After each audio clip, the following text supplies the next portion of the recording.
Pada session ini kita akan membicarakan materi embrio konstitusi dalam negara.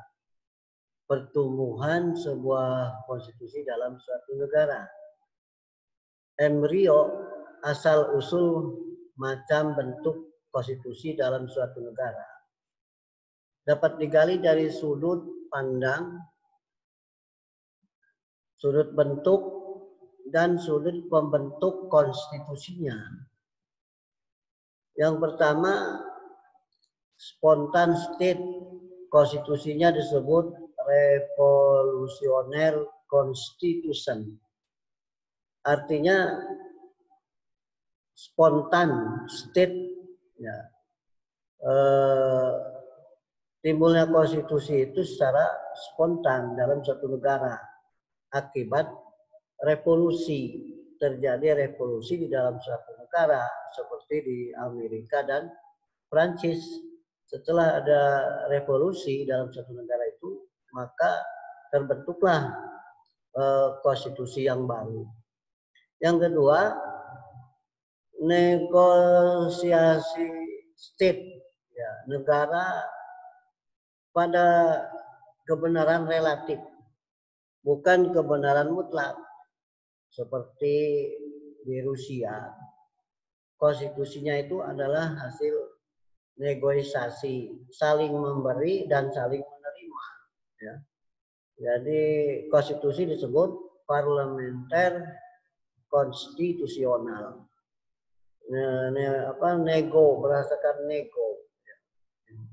Maka timbullah sebuah konstitusi.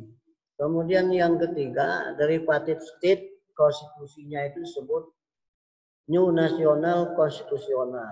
Derivative state, negara yang mengambil dari negara-negara yang sudah ada. Konstitusinya itu mengambil dari contoh, ya, dari negara-negara yang sudah ada, meniru saja seperti Burma, Thailand dan sebagainya. Maka disebut konstitusinya derivative state. Kemudian Anda perlu juga mengetahui nilai dari sebuah konstitusi. Dalam praktek ketatanegaraan sering terjadi suatu konstitusi tertulis tidak berlaku secara sempurna. Karena salah satu pasal di dalamnya tidak bisa dilaksanakan lagi. Karena hanya kepentingan beberapa golongan pemegang kekuasaan. Hanya untuk penguasa saja. Terkadang tidak sesuai dengan pasal-pasal yang ada dalam penerapannya. Pasalnya ada, tetapi pelaksanaannya, implementasinya dari pasal tersebut tidak bisa dilaksanakan. Yang pertama, nilai normatif. Konstitusi diterima oleh suatu negara bukan saja berlaku dalam arti hukum legal, tetapi juga merupakan suatu kenyataan dalam arti sepenuhnya diperlukan dan efektif, murni dan konsekuen. Nah, ini nilai normatif, konstitusinya itu diterima oleh suatu bangsa, ya, secara legal, kemudian juga dilaksanakan secara efektif dan konsekuen. Ini nilainya normatif. Yang kedua, nilai nominal. Konstitusi menurut hukum berlaku, tetapi kenyataannya tidak sempurna. Seperti konstitusi negara Uni Soviet, pasal 125, dijamin adanya kemerdekaan berbicara dan pers. Dalam praktek pelaksanaannya, pasal tersebut tergantung pada kemauan penguasa.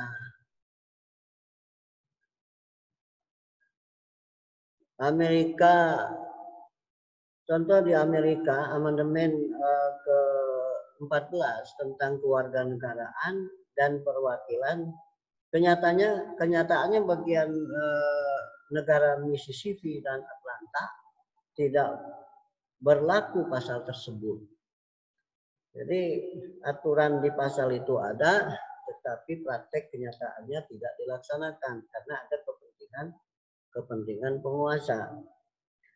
Kemudian nilai semantik konstitusi secara hukum berlaku, tetapi kenyataannya ya sekedar memberi bentuk dari tempat yang telah ada.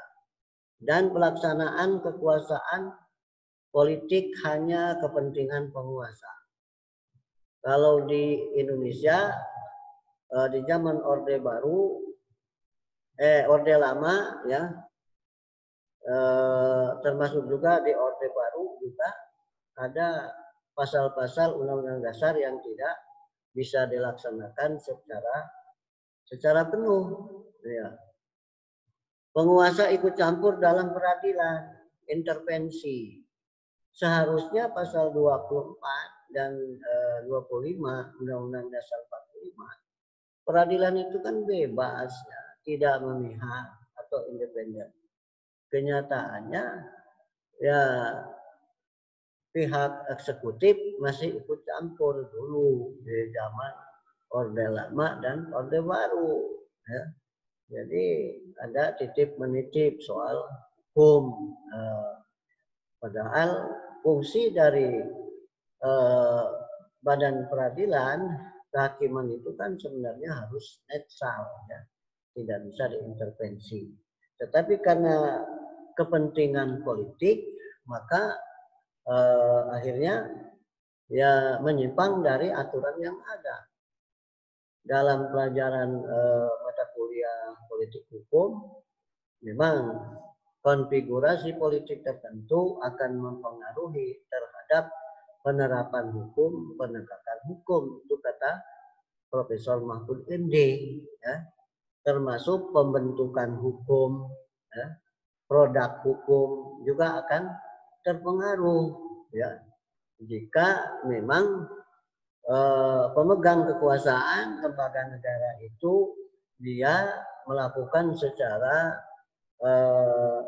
tidak demokrasi. Kalau demokrasi, insya Allah karakter produk hukum yang akan dibuat, maka karakternya adalah responsif aspirasi masyarakat. Tetapi kalau pemegang kekuasaan tertentu ya dalam suatu negara, ya dia otoriter, maka karakter produk hukum, pembuatan hukum, termasuk juga penerapan, penegakan hukum juga akan terpengaruh, ya, secara elitis atau disebut karakternya adalah ortodok, ya. Ini kalau disebut hukumnya tidak baik. Kalau menurut istilah teori responsif, Nonet Selknik, ya, Nonet Selknik, teori responsif, sifat hukum itu ada yang sifatnya represif.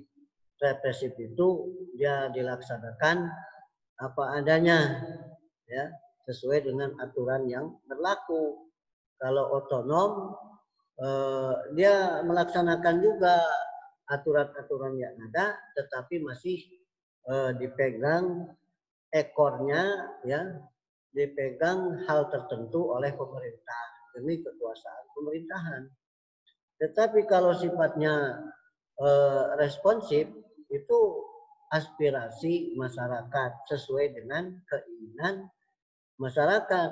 Dalam istilah sosiologi hukum, ya, hukum itu harus diperhatikan secara realitas sosial, kepentingan masyarakat yang murni apa adanya di situ, ya.